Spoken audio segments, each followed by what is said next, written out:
Good morning, good afternoon, good evening, traders from around the world. It's Alan from Wall Street to EasyStreet.com. It is Sunday the 24th, and we're doing our preparations for the trading week ahead.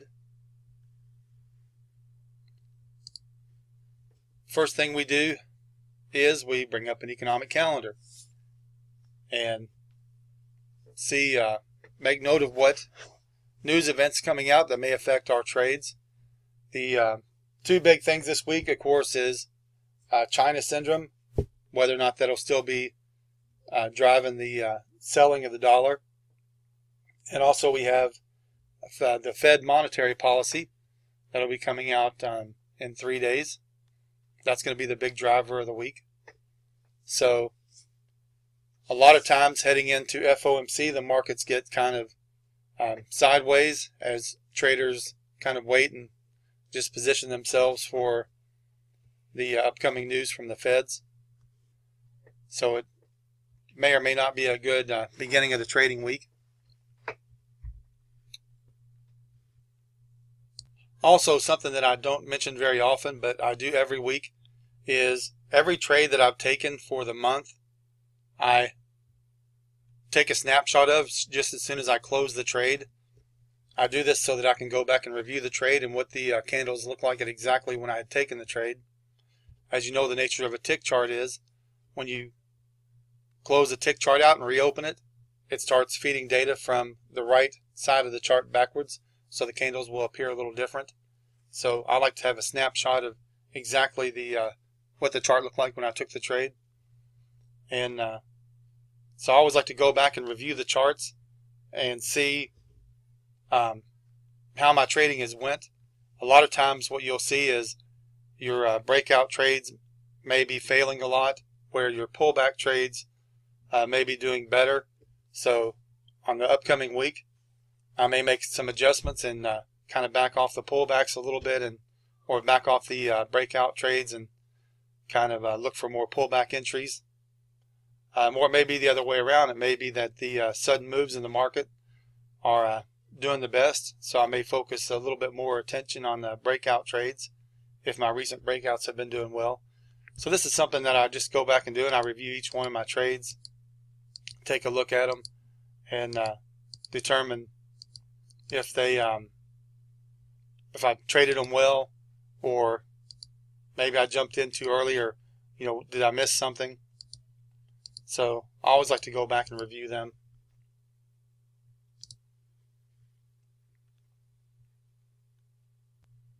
Now we'll go and take a look at the charts.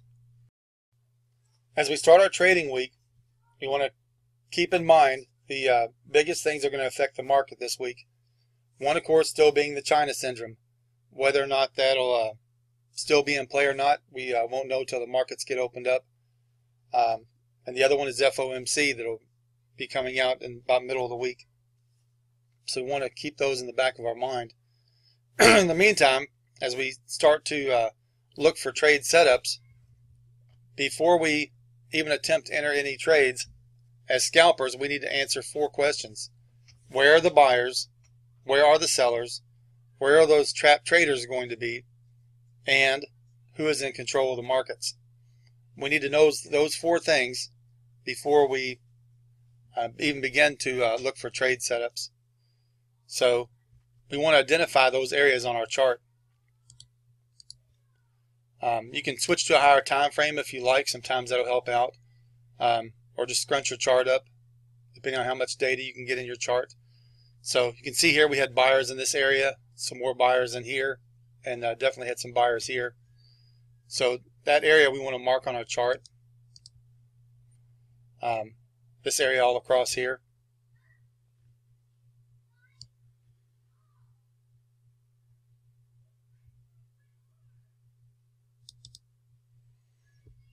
Also, you can see up here we had some sellers, so we want to be able to mark that area on our chart as well. Those are areas where the market had moved up, hit resistance. And of course, what is resistance? It's where sell orders are coming in more than what we had buy orders. So we had sellers drive the market down, sellers again drove the market down, come back up into this area again, sellers drove it down. Of course, it did the same thing over here, so we had lots of selling going on in this area.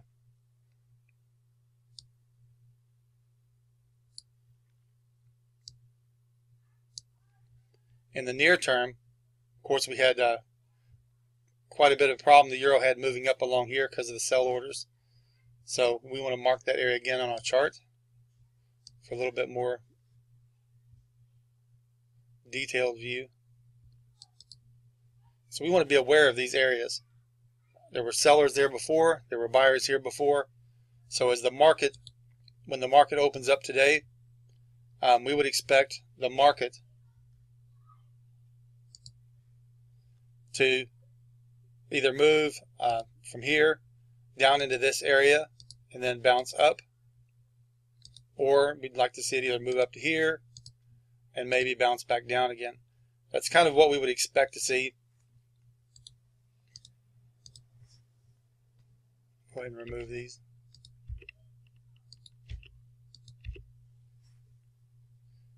So if the market happens to continue trading down, then we're going to look to take short positions down into this area. But once we get down into this area, we want to sit on our hands and see if these buyers are still here. So if the market does trade down and gets down into this little red zone area, we want to sit on our hands and see if the buy orders come in and start driving the market up. If they do, we'll start trading back to the long side, or whether or not we're able to break this area. Same if the market happens to open up here in a couple hours, starts trading up, and once it gets into this area, it's kind of a no trading area. We want to just sit on our hands and wait and see if the sellers come back in again. If they do, then we'll look at taking some short sells. And areas where traders are going to be trapped, they're going to be trapped in this area here. Those people that went long, all those people are going to be wanting to sell, close those long positions if we're able to break this area here of support. Same up here. So if the market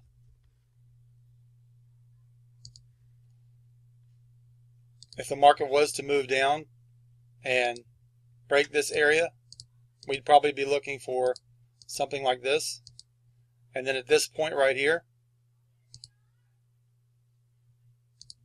we would probably be looking to take this short, because at this point we're going to have short sellers, and we're also going to have those people that are long covering their shorts.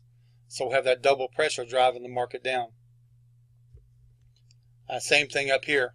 If we're able to break this area right here, then we'd be looking for the same thing, the market to come up, break, pull back, and as it comes up, we'd be looking to get long, probably somewhere in here on our break to the long side, and trade up into this next area where we'd be looking to repeat the process.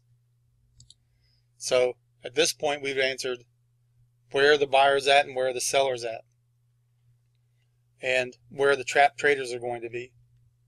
And why that's important to know where those trapped traders are is, this is a good example here, right here.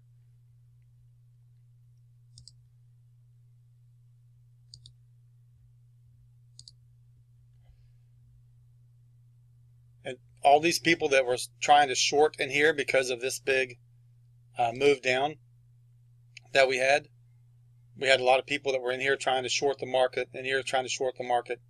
And at this point, they finally realized the market's going to be moving higher, and instead of sitting and taking big losses, they started closing their shorts. So now all you had buyers that were driving the market up and short sellers closing those positions. Most likely intraday scalpers.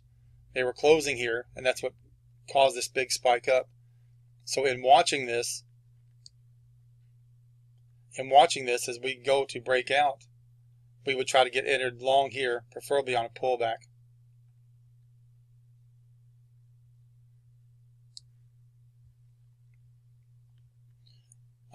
Or we could have had a buy stop order setting here, but that's a little more risky. Then we had the same thing again. If you look at this little range, what we'd call a block break. the market came up, it started hitting resistance and trading sideways here.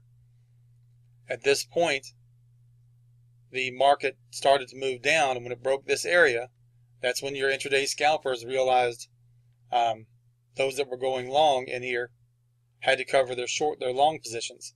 So now you have short sellers driving the market down, and you have those that were long driving the market down. So that's why it's important to know where those trap traders are. And you see the move right here. This move right here is just what we want to see in these areas.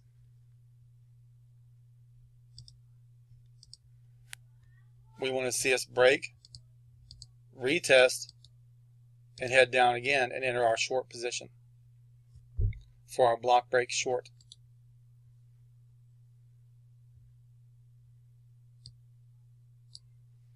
So that's pretty much what we're looking at on the charts at the moment. So now we'll wait for the markets to open up, maybe get a gap fill trade, and then be ready for the week ahead. We're not going to get blindsided because we know what to expect. We know to expect China syndrome to possibly still be in play. We know the FOMC is this week. We know when the major news events are going to be coming out that we want to watch out for, so we don't get blindsided by anything. And we also know where are the buyers. We know where are the sellers. We know where the trap traders are likely to be. And all we do now is watch and see who is in control and trade with those that are in control, because we use their orders to drive our order into profit territory. Hope you all have a good trading week. I wanted to take a minute to give a shout out to Nunzio.co. I use a lot of their indicators on my charts. You'll notice if you go back and look at my charts for the last couple of years. So it's a good place to go to get the utility indicators like I use. They have a lot of free ones as well. And the cost for purchasing the indicators that you do pay for is extremely reasonable as compared to most places that really want way too much. So if you're looking for affordable NinjaTrader indicators, consider Nunzio.co.